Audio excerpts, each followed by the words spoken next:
Now we will see curvilinear motion,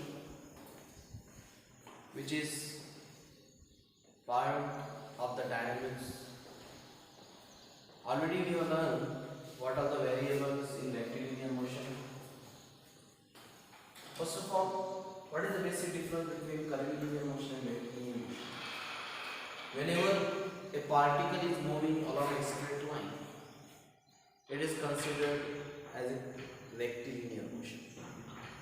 And when a particle moving along a curvature performing a circular path, then it is considered as curvilinear motion. In rectilinear motion, either the motion of the particle will be in along horizontal direction or vertical direction or along a particular line. Means, for example, if particle starting from point A is moving towards the right direction for a particular distance from t equal to 0 to t equal to t, slowly this particle is changing its position, moving towards right. In this case, if we will describe the motion of this particle A in coordinate system, only x coordinate is changing. Assume that if reference axis is x and y, the reference axis position is given. So we can see that the particle moving along its line, moving towards a rightward, the coordinates at all the points is changing only for x.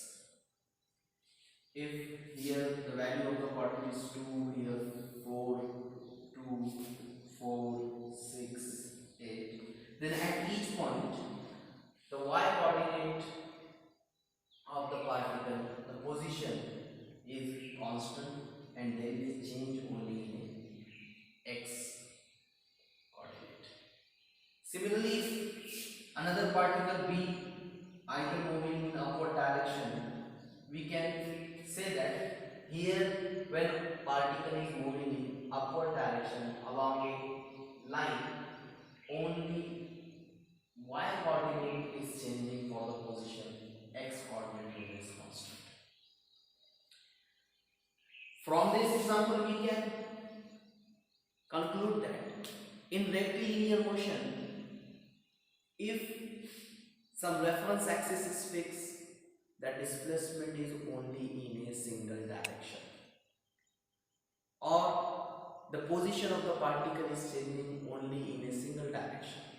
And we know that the change in displacement for particular time, a change in position for particular time is displacement. The rate of change of displacement is velocity. So when the displacement is in single direction, the velocity is also acting in single direction. Velocity is directly interrelated with displacement.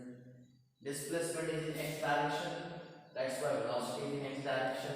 And if velocity is in x direction or in a single direction, then ultimately the acceleration of the particle is also in single direction, because acceleration is rate of change of velocity. Displacement, velocity, acceleration, they are interrelated with each other.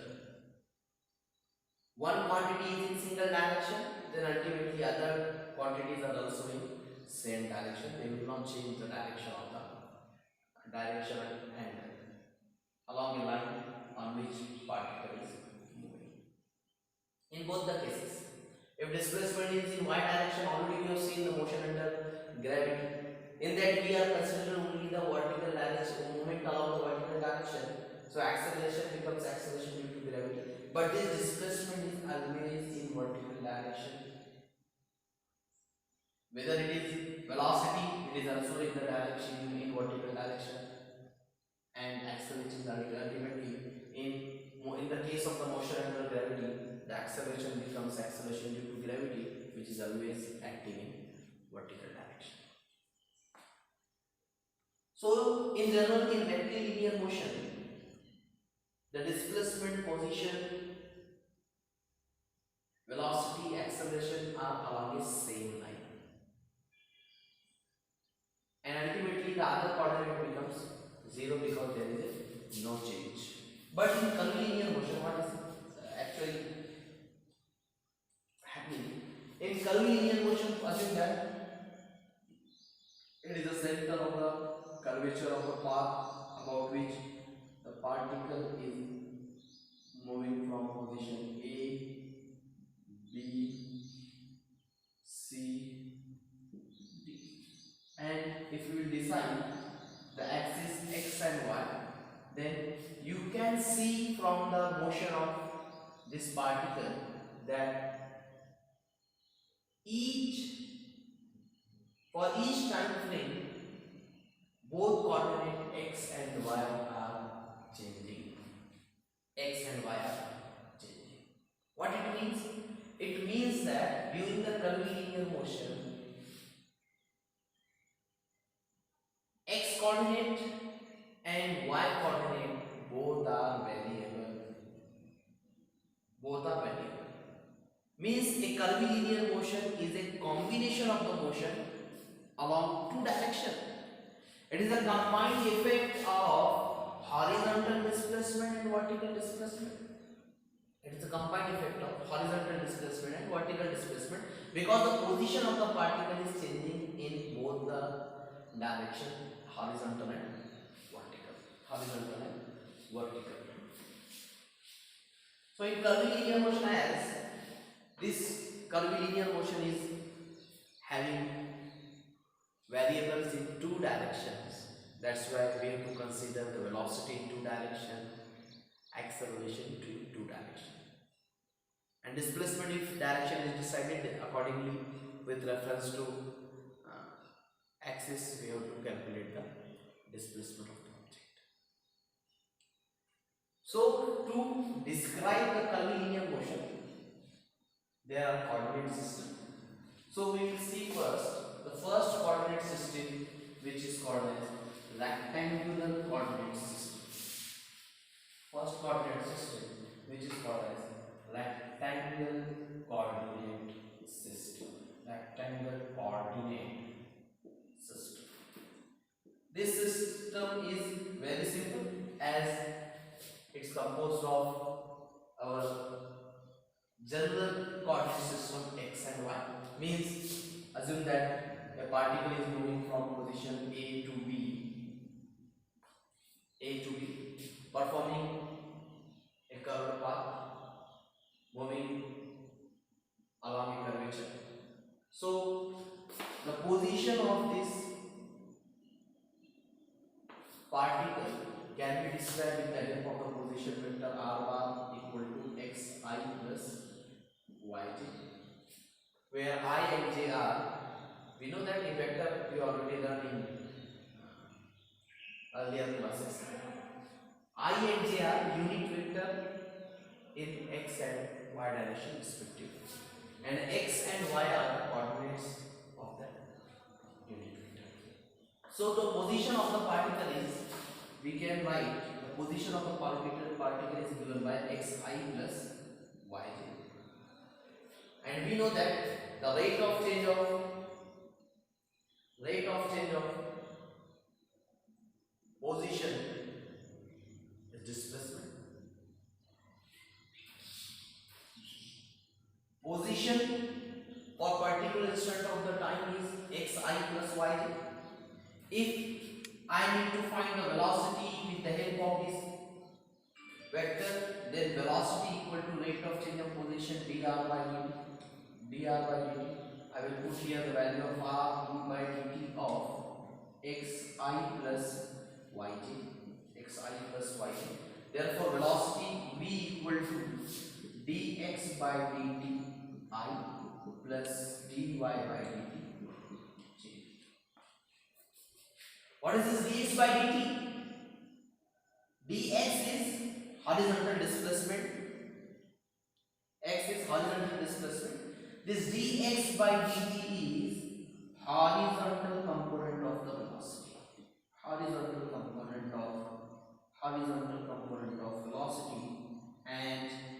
by dt is vertical component of the velocity, and horizontal and vertical components are perpendicular to each other. This equation I can write here v equal to vxi plus vyj, where vx is equal to dx by dt and vy is equal to dy by dt. As we know that in rectangular coordinate system x and y are perpendicular to each other. If I require to find what is the magnitude of velocity v, then whenever two vector quantities are perpendicular to each other, vx square plus vy square, v equal to vx square plus vy square. If direction is required theta v, then it is tan inverse mod of vy divided by vx. Tan inverse mod of vy divided by vx. So with the help of this, we can find the direction of the velocity as well as magnitude. Direction we will get from this formula theta v equal to tan inverse mod of vy divided by vx, and magnitude we will get from v equal to under root of vx square plus vy square. Similarly, if I require acceleration a bar equal to, it is already known to us, dy by dt. V is what? V is d by dt of vxi plus vyj. Therefore, we will expand it, d by dt of vxi plus dvy by dt of j. What is this? It is the horizontal component of the acceleration. Horizontal component of the acceleration. Why? Because the rate of change of velocity is acceleration. This equation will be modified as a bar equal to axi plus, similarly dy by dt, dvy by dt is derivative of rate of change of vertical component of the velocity. That's why it is vertical acceleration, ay. The equation of acceleration is a bar equal to axi plus ayj, where ax is equal to dvx by dt and ay is equal to dvy by dt. Horizontal component of acceleration and vertical component of acceleration. If I require total magnitude of the acceleration a, then we know that ax square equal to ay square. This is the formula. So, in brief, in rectangular coordinate system, velocity v is given by v equal to dx by dt I plus dy by dt j, where dx by dt is horizontal component of velocity, dy by dt is vertical component of the velocity.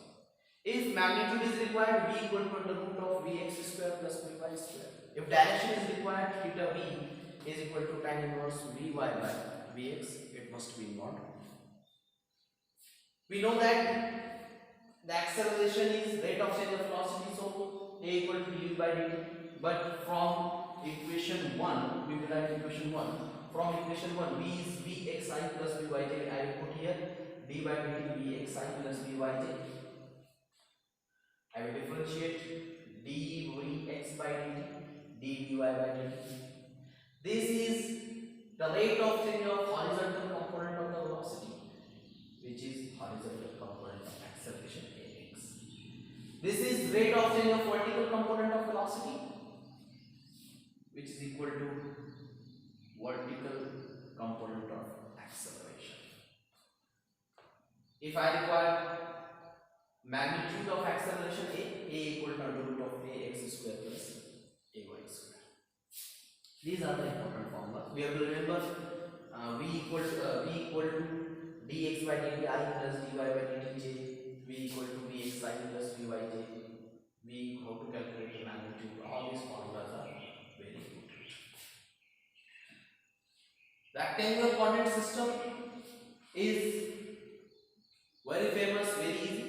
If one variable is given, then we can easily find the other variable with the help of these formulas.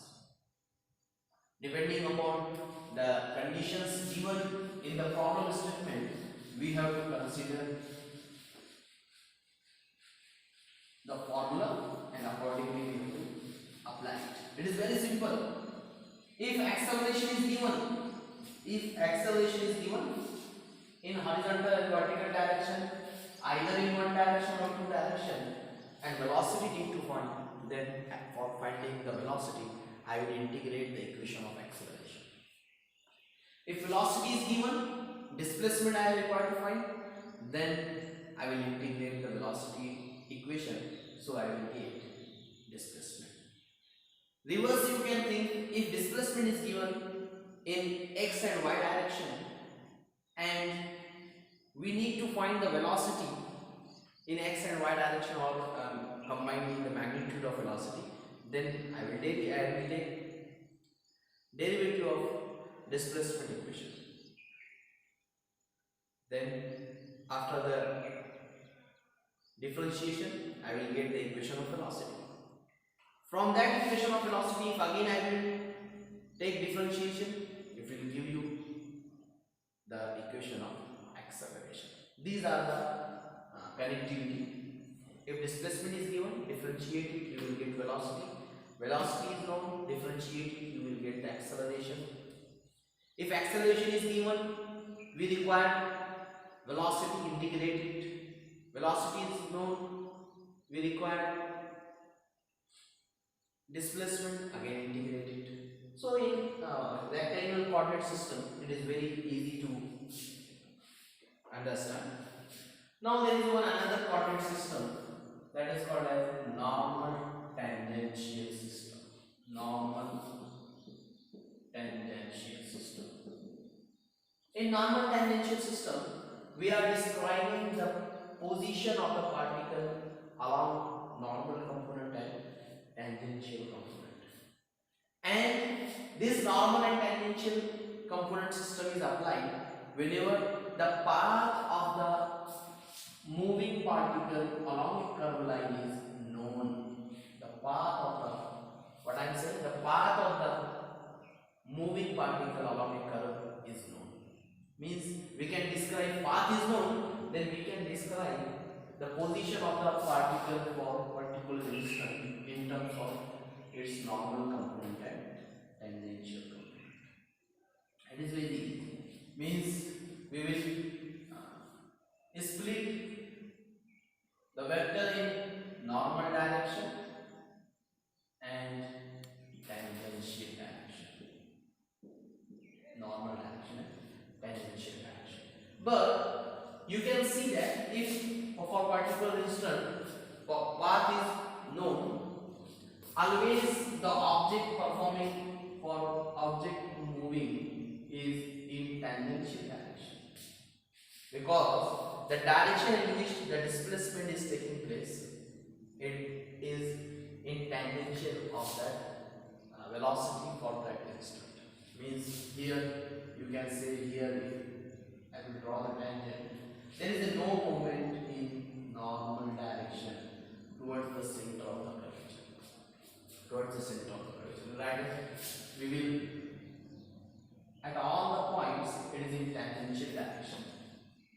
At all the points, it is in tangential direction. That's why the velocity in tangential direction, is velocity itself. Again, everybody. Means in normal tangential direction, the velocity is always in tangential direction. Means whatever the component in tangential direction, it is always equal to total velocity of the object. Total velocity of the object, and Vn, the normal component of the velocity in that case, is 0. The normal component of the velocity is 0. No need to resolve in this case. If you know the if I know that what is the value of velocity what is the value of the velocity? It is always equal to tangential velocity, because in normal tangential component system there is a no displacement in normal direction. That's why the component of the velocity in normal direction is always zero.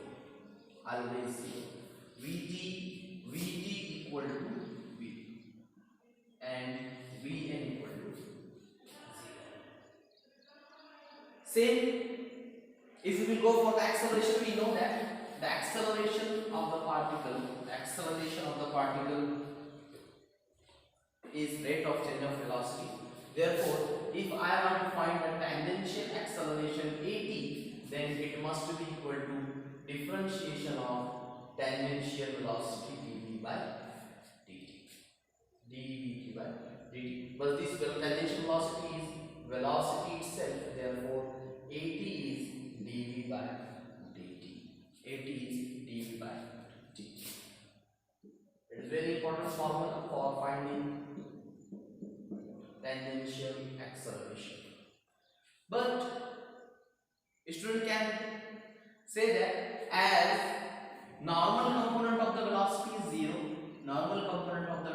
0, therefore normal component of acceleration is also 0, but it is wrong. It is not 0. You will say why? We know that there is one mathematical expression to get the value of formula for component of the normal acceleration, but I will not go for that expression. I will just what is the concept behind that? We know that whenever a particle is moving along a curvature, means moving along a curved line, there are some forces which are acting on the object.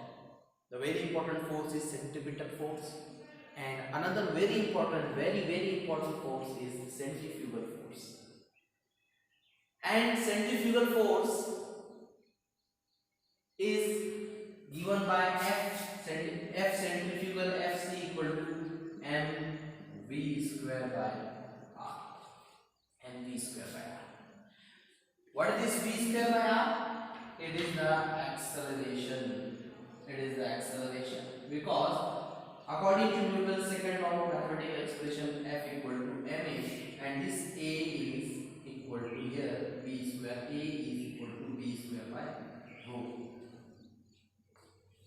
It is acceleration, and this acceleration we know that the centrifugal force is always along the center of curvature, and the component of the acceleration which is acting along the center of curvature is normal acceleration.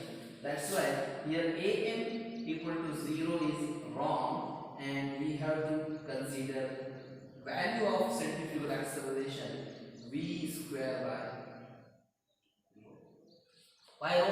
Because in so many mechanics books you use rho instead of r, the radius of the curvature. So to have simplicity, or to avoid the confusion, I am also using the rho. A equal to v square by rho. It is the formula for normal acceleration. Apart from the mathematical, there is a mathematical expression to obtain the value of this a equal to v square by rho. But from the concept, we can understand from where this value a equal to v square by rho. So now the acceleration has two components. One component, first component is at, and second component is an, and both have the values. So if I require total acceleration a, then it must be at square plus an square. At square plus an square. These are the important formulae for normal tangential coordinate system. It is very easy. If velocity is given for a particular instant, then it is a tangential velocity, because the normal component of the velocity is 0. Vn equal to 0, Vt equal to v. Acceleration A as two components. That's why we have to split the acceleration also in normal and tangential. at equal to dVt by dt, but Vt is Vt V itself, Vt tangential velocity is velocity itself. That's why the formula will become at equal to dV by dt, at equal to dV by dt. And an normal component of acceleration is v square by If I require total acceleration, then total acceleration equal to at square plus am square. Where normal and tangential force system is required, whenever in problem statement radius is required to find, then you can use this expression, because in rectangular coordinate system the radius we are mostly in the r of the rho. Radius is, there is no formula in which rho or radius is present. All are interrelating that with horizontal component and vertical component. But when radius is required to find, or we have to use the value of the radius, then you can use this formula an equal to v square by rho, where rho is, again I will write here, where rho is, this rho is radius of curvature. Radius of curvature. You can use the r, but to avoid the confusion, I am also using the same notation as number of books are using. N equal to v square by total acceleration A equal to under root of at square plus am square. These are the very simple formulas, and depending upon the conditions given in the numericals, we have to use the formula. We will see the numericals on rectangular coordinate system, normal tangential coordinate system next lecture. It is very easy.